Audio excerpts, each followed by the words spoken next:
Hi there and welcome back, seekers of mysteries. We are back in Torment, Tides of Numenera, and we want to search the tombs. Shall we do so? We shall enter the tombs now. Yes. What will we find in these strange places? What is it that is lurking deep down? Oh, is that a cult? Stunted and piebald with a large hairless head, yes, hairless head. This humanoid reminds you of a court jester, except that his wide violet eyes sparkle with cunning and intelligence, giving the impression there is much more going on inside his large dome. Who are you? You can't be here. Why did you come? Several people sit bound and beaten along the far wall, surrounded by corpses. At second glance, some of those bound may themselves be dead as well. The man steps closer, lowering his voice to a growl. Well, answer me. The muttering cultist who welcomed you to the valley steps forward. She's a new arrival, Motley. We came across her on our hunt. Ah, he addresses you again. Well, you should know the necropolis is closed to outsiders. You aren't welcome here. Scanthos, it's closed to all, in fact. Damn that woman. What's going on here? Because we want to know. We're a Nano. He looks around, comprehension dawning on his face as he takes in the room and its contents. Ah, it's not what you think. His mouth widens in an ugly smile. We were just defending ourselves, trying to reclaim that small part of this world fate has seen fit to cede us. It never would have come to this if we'd only had someone to help us explain. Making a note. He gestures to the open corridor. We are worshippers, you see. There's a terminal down there that provides access to the tombs, but this memorialist, he spits at the woman behind him, has placed a whisper lock on it. Without the code, we cannot enter the tombs and join our Lord Inifir in worship. She's rather narrow-sighted and doesn't see the value in what we do. If we regain our access to the gate, we can show her firsthand. He smiles. The effect is not reassuring. Scanthos, it would be better to release them in Lord Inifir's presence, but any end is justified. What? I want to help you. No. Let's play peace diplomat. There must be some way we can solve this peaceably. The time for peaceable solutions is over. The gate awaits, and we must answer its call at any cost. Scanthos, their lives are for fate, whether we have the code or not. But we must have it.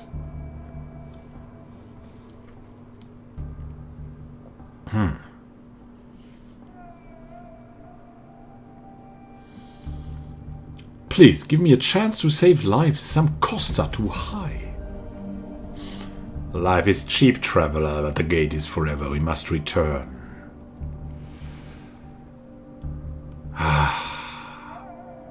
We will not help these guys. We don't like them. This is just too much. Let them go. Oh? A hint of a smirk plays at the corners of his lips. And what if we don't? We have our own aims, you see. Just let me talk to them, and it won't cost you anything to try. Oh, but it would cost us. Wow.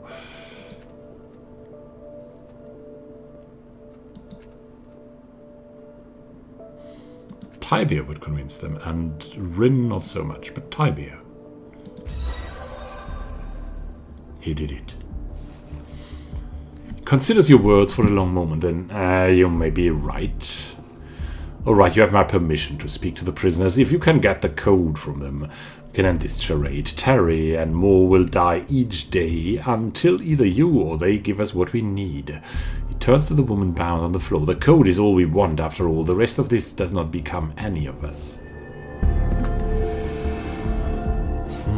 That could become interesting. Why am I checking in options? I think that someone is off here. No, nothing is off.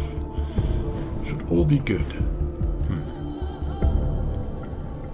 What do we have here?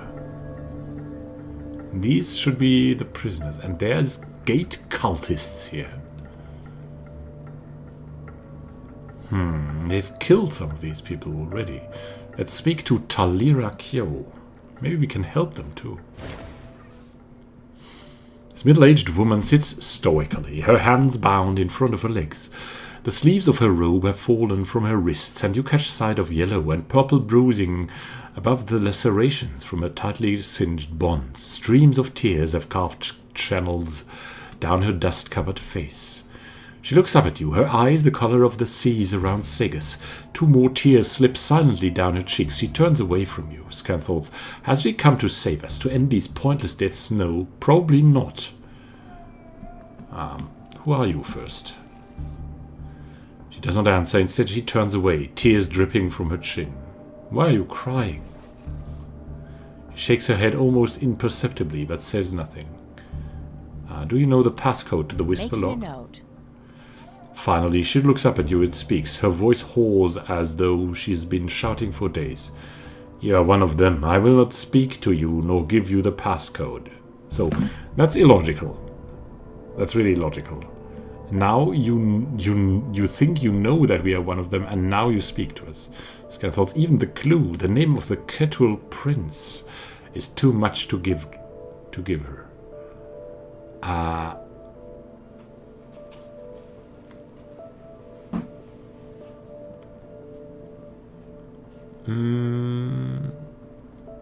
I'm not one of them. I want to help you, by the way. Does she believe that? She looks nervously into your eyes. It seems like she wants to believe you. The leaders in the necropolis. What?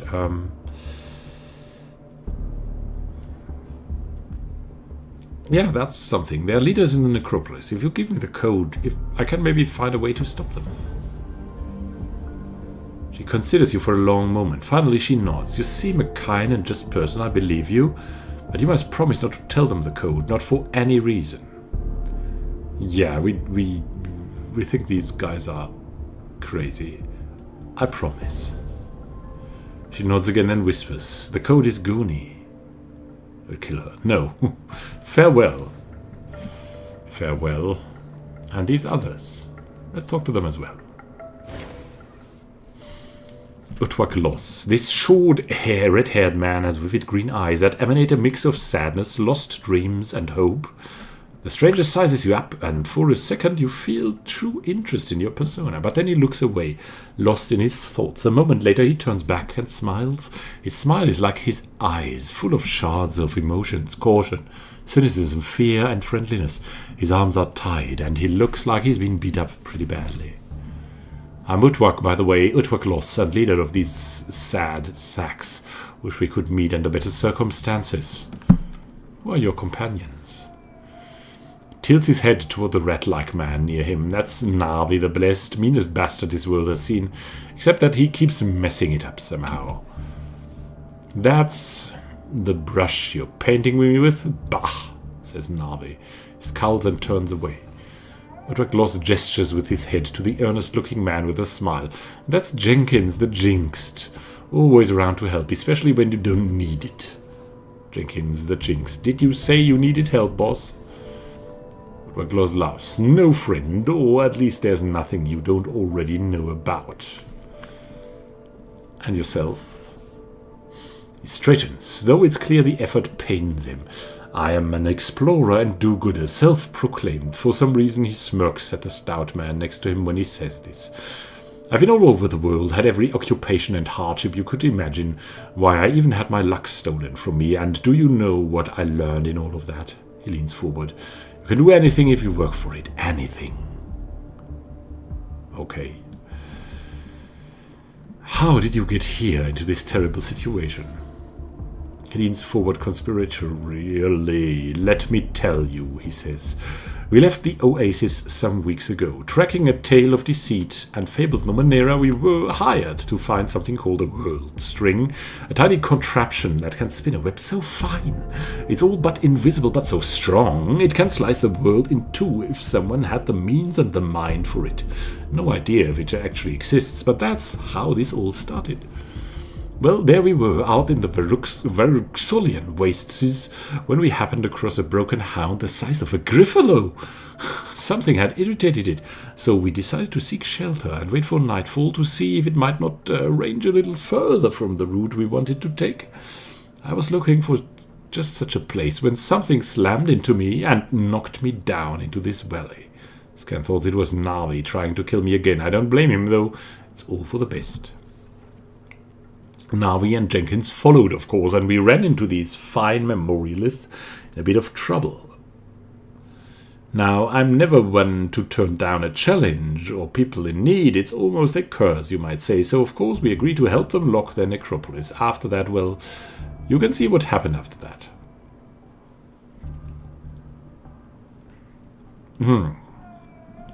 Thanks and farewell. How about Navi? Very interesting. This stout fellow has a cruel scowl and beady eyes. He's unkempt and dressed in clothes that don't quite fit. In a low, gruff voice, he seems to be muttering to himself, but some plot or other going wrong. His hands are bound and constantly working at the cause, as if they have a life on their own. Name's Navi. Navi the Blessed, if you can believe that, which I can't. Who are your companion? How would you describe them? The red-headed fellow, he's Utwaklos. In a hushed tone he adds, I've been trying to kill him for about 12 years now. He leans back and indicates the smooth-faced man, and the young pup here is Jenkins the Jinxed. He'll want to help you, don't let him. He leers at the young man, who smiles back at him as if he'd just said the nicest thing. They are all mad. How did you get here? He leans forward and talks to you in low tones. It was all Utwak's fault. God's damned do-gooder can't help himself. We're on a quest, he calls it, for this fabled string or whatever. I figure it's my chance to off him once and for all. We came across this enormous broken hound, so I tossed a few rocks at it to get its attention. Well, Utwak wouldn't find it or run. No, he calmed it down and left it alone. So I tried a second time, shoving Utwak down a mountainside. When he got too close, as luck would have it, I lost my balance and fell down with him. Of course, idiot Jenkins follows us to help. Puffs out a blast of air. That's how we got to this valley, when these memorialists asked for our help. We all saw an opportunity, Jenkins to help Utwak to grow on his path or whatever, and we finally do Utwak in. Shakes his head sadly. Then those cultists caught us before I could try anything. I tell you, nothing ever goes my way. Aha. Okay. And you, yourself? I'm an explorer and a villain. The worst villain you'll ever meet. And by that I mean that no matter what I try to pull, it somehow ends up helping people. His spits blessed indeed. Good stuff. Tell me about you again. I'm Navi the Blessed. You come across other Navi, you stick him a good one for me. All right. Okay, farewell. Good riddance. Jenkins the Jinxed. Yeah, we'll speak to everyone here. We need to find out about the situation. Hello. This young man smiles up at you shyly, his left eye sealed shut by a combination of grime and blood. The rest of his body hasn't fared much better, and the cords around his wrists and ankles have rubbed his flesh raw. He sees you staring and shakes his head, so hair falls over his ruined eye. Can I help you? He asks politely. You're bound and bruised, and you ask if I need help? He looks at the cords that bind him, testing them experimentally. I mean, I know you're probably right, but couldn't you need help anyway? He looks up at you hopefully, maybe just a little bit of help.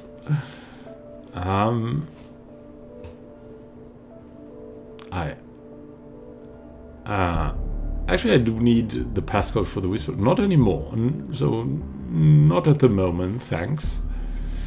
I see, he nods wisely. Well, if you ever need a helping hand, a helping pair of bound hands, I'll be right here.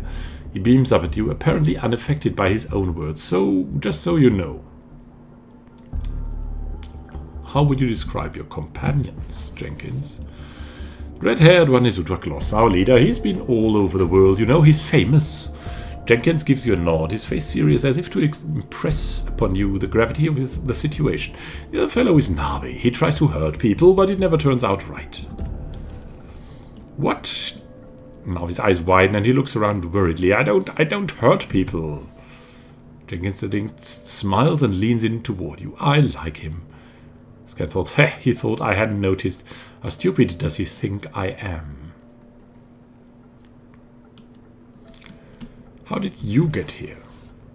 Well, we came across the wastes, he says pensively. The Verxulian wastes, of course, not the Tempest wastes, he laughs lightly, as if at his own joke. Then Navi pushed Otuak down a sand dune, and he tumbled into this gravestone valley. Almost broke his neck. I'm glad he didn't, though. Scanthought still don't know why he pushed him. Maybe it was an accident. Then, he pauses, searching his memory. We ran into these memorialists who asked for our help. They wanted to lock the necropolis from these cultists. Of course, I said yes, but well, we weren't so lucky. But at least we kept them out. And, who are you? Really? I'm Jenkins. Jenkins the Jinxed. He wrinkles his nose. It wasn't my first choice of a name, believe me, but I don't really mind it anymore. It's kind of apt. He looks at you over, then shuffles forward a little, leaning closer. You see, I really like to help people, but I have a habit of getting lost, he says, in what he clearly thinks is a whisper. I've camped down for the night with my party. By morning they'll all be gone. He stares up at you in wide-eyed wonderment. It's a terrible curse, really it is. He kicks at the door and sighs. Utwak and Navi are the only people I never lost, he says morosely. Navi the Blessed, not for lack of trying. Don't worry, Navi, I'll never try to lose you, says Jenkins the Jinxed. Okay, you said you could help me. I need to know the passcode for the Whisper Lock. Jenkins' face brightens and he nods at you enthusiastically. Excellent. As soon as I learn what it is, I will tell you. Oh my god. He catches your expression. A sad look comes on his face. Oh. You hoped I knew it already. Sorry, friend. He gives you a sudden broad smile. But if you need anything else, you know exactly where I'll be. He holds his bound hands toward you. Yeah, I'll be here, so just so we understand each other. Wow, farewell, good man. You're truly dumbstruck. And, so what will we do next time? We'll probably try to talk to Jelin Dimathe, whoever that is, and whatever she'll say. We'll explore, we'll go deeper into this dungeon. Have a great time until next time, and happy gaming. This is Immanuel signing out.